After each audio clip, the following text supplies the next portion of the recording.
Hello everyone, welcome to Kishore Chess Mentor. Today in this session we will see chess tactics. I have chosen three interesting positions, two from endgame and one from the opening. So we will start looking at these positions. So the first position is, so here black is having a material advantage. Black is having a queen whereas white is having a couple of minor pieces and two pawns.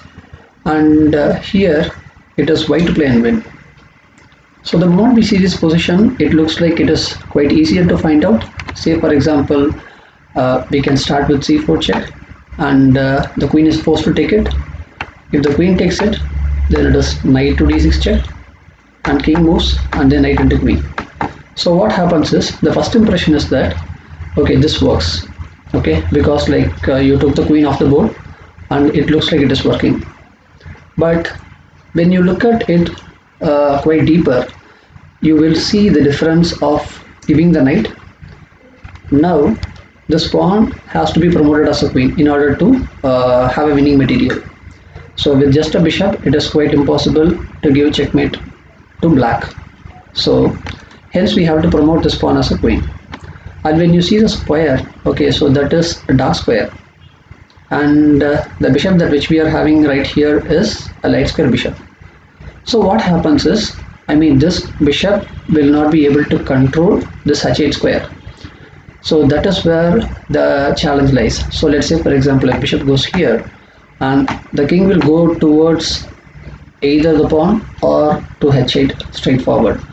So let's say if you move his pawn, I will go here, here, here, and the bishop is under attack, so he has to move his bishop. So let's say bishop to somewhere here, okay, and I can simply go here, and the pawn cannot advance, and he has to bring his king.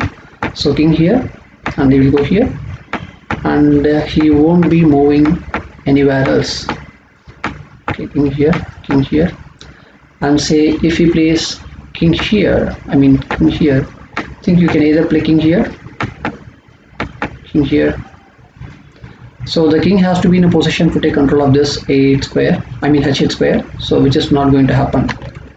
So king here, say bishop here, king here, king here.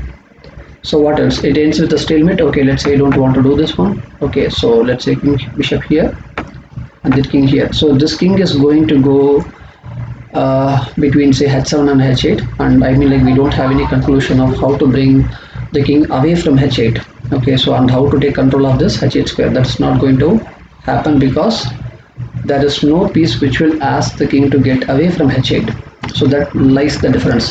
So here if you see, okay, so c4, that makes sense. Okay, so certainly this is the one that is going to take the queen off the board, and say queen into c4, queen into c4 visa knight here. And this doesn't work as we said, because like we are having the bishop, we are left with the bishop, and this pawn is going to get queened on a dark square where it doesn't have any control for. Okay, so what happens if it was a king into, let's say there is a move like this, right? And again it is the same story, knight into. It looks so forcing, and it is more provoking to play with this line, right? Because as it was an endgame, probably there might be time pressure, and it looks like it is the one which is working. But at the back of our head, we need to think that, okay, so there is something else. Okay, and the moment we play c4, let's say for example, if it is king into c4, and both of them are in the same diagonal, the king and the queen are in the same diagonal, and this led us to think that, okay, both of them are in the light square, and I have a light square bishop. So can I do something with this one?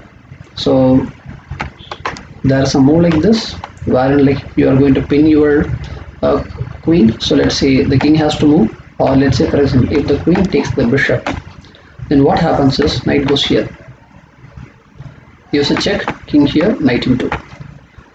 So what's the difference between say having the knight on the board or having the bishop on the board?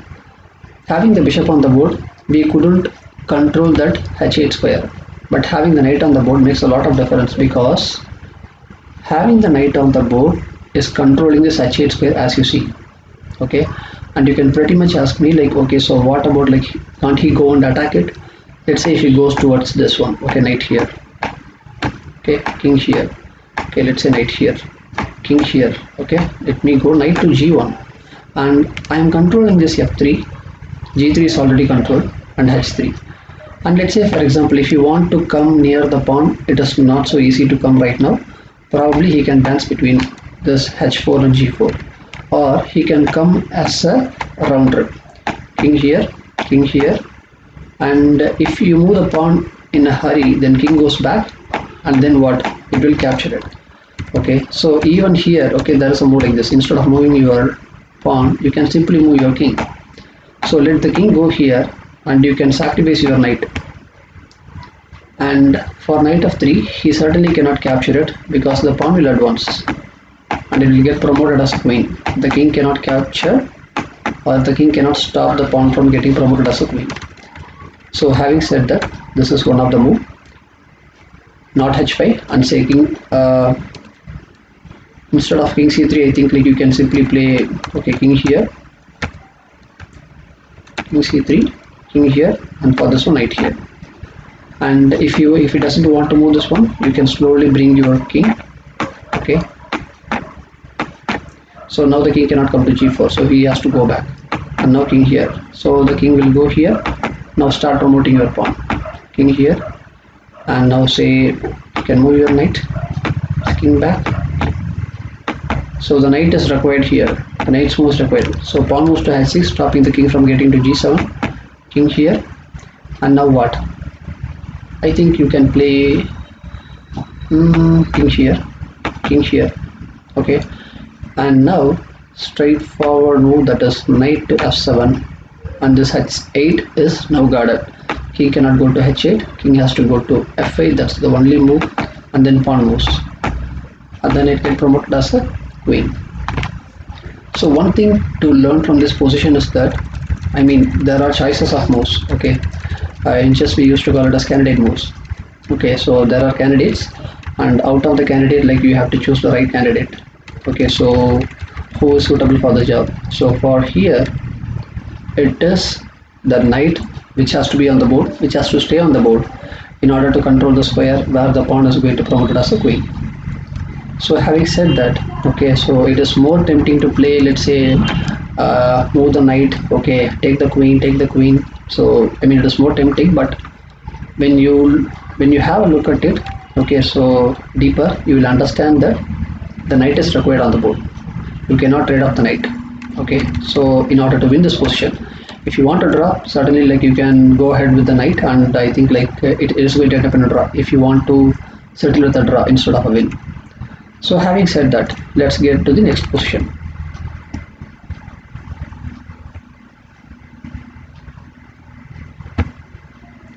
Okay, so this is the position, and here, okay, let's say for example, in terms of the material, okay, so white is having, I mean, both white and black are equal in material.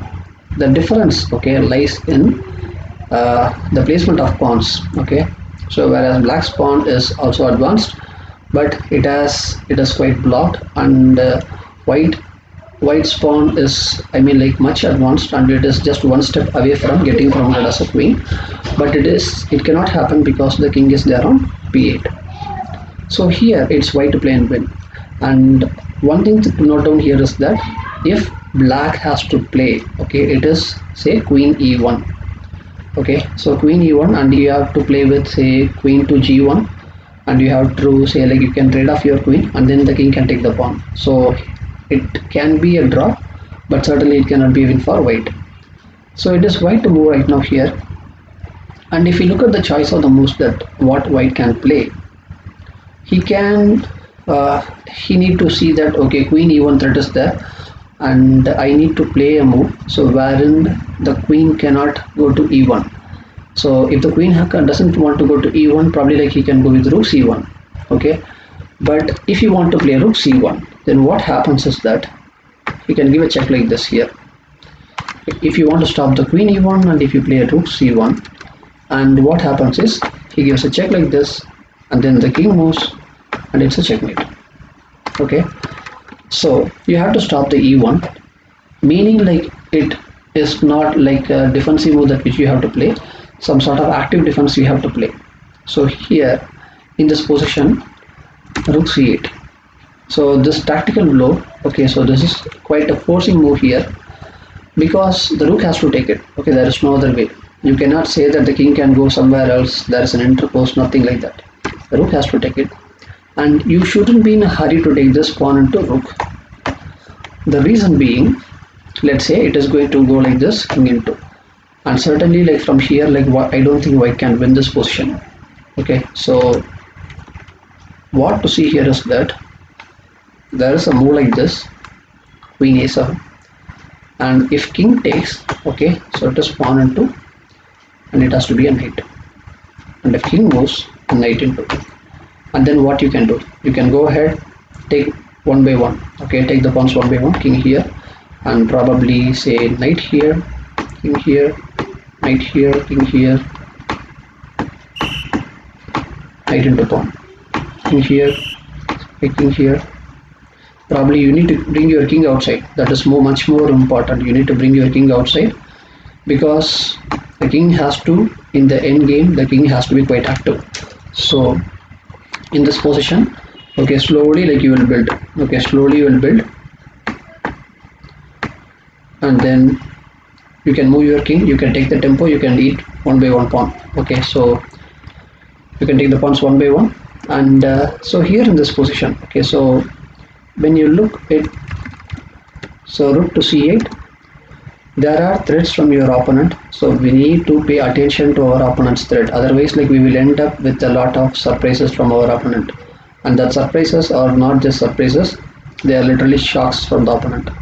So we have to evaluate our opponent's choices as well, and we need to look at our opportunities as well. So here in this position, we cannot do anything with our we can't do anything with our say the king side pawns, because it is quite blocked. But whereas there is one pawn sitting on b7, so as it has been so much advanced, I think it is one square away. We need to find the ways and means of getting it promoted as a queen. But this position, okay, so if you take the queen, okay, it is not going to help us in any way, because I think it is going to be an exchange. And let's say, for example, even after queen a7, king into, okay, instead of say king a7, there is a move like king c7, and here what happens is that you can pretty much move the pawn also. Okay, now what, it's double check from a7 queen as well as b8 queen. We cannot capture either of them, so king moves probably here. Okay, so probably, okay, you can play queen into, and king into is forced, and you can take the rook. So here in this position, you understand like the importance of I mean understanding the position in terms of the material whatever we have as resources. Okay, so having said that, let's move to another game, which is the opening. So far like we have been seeing positions from the end game, and now like I'm going to show something from the opening, so which is quite interesting. Okay, the reason is there is something we used to call it as development. Okay, so in terms of chess, in opening, like the most important thing that which you need to do is develop our pieces. Okay, and why we are saying to develop our pieces is that then only like you can have an option to, let's say, attack your opponent's king, or try to place your pieces in a better place. So I mean like you have some opportunities to play for. And here it looks like white has developed, say, all the pieces, it looks like. Okay, but whereas the thing is, there is only one piece which has crossed the frontier line. Frontier line meaning, let's say, the intersection of 4 and 5, right? This 4 and 5 rank, that is called the frontier line. And when you see this position, okay, only knight has gone to d4, and only one piece is looks like, I mean like it's quite developed. So in this position, okay, there is a tactical blow that which black is trying to do here, based upon the position of white. Okay, so white's pieces are placed in such a way that there is an opportunity for black to exploit. So having said that, what is the opportunity here? Bishop h3. So the idea is this bishop is guarding this knight. In case if you play knight into, okay, it's bishop into, and there is nothing for you to exploit after this one. Okay, it's quite a pretty equal game here. But what he is trying to do is, he is sacrificing his bishop. So now what happens? You are eliminating the defender, and after bishop into, it is knight into f3 check, and you are losing your queen. Okay, so this is one. And say for example, okay, for bishop h3, what happens if I play knight into d4? There are a couple of moves here. Either you can take pawn into knight, or you can take bishop into bishop. So we need to carefully evaluate it, because one is going to be the accurate move here. Say for example, if it was a bishop into, if it was pawn into d4, and say instead of pawn into d4, okay, pawn into d4, bishop into, and pawn into, pawn into. Now what happens is that 2 pieces versus 2 pieces. It's quite equal here.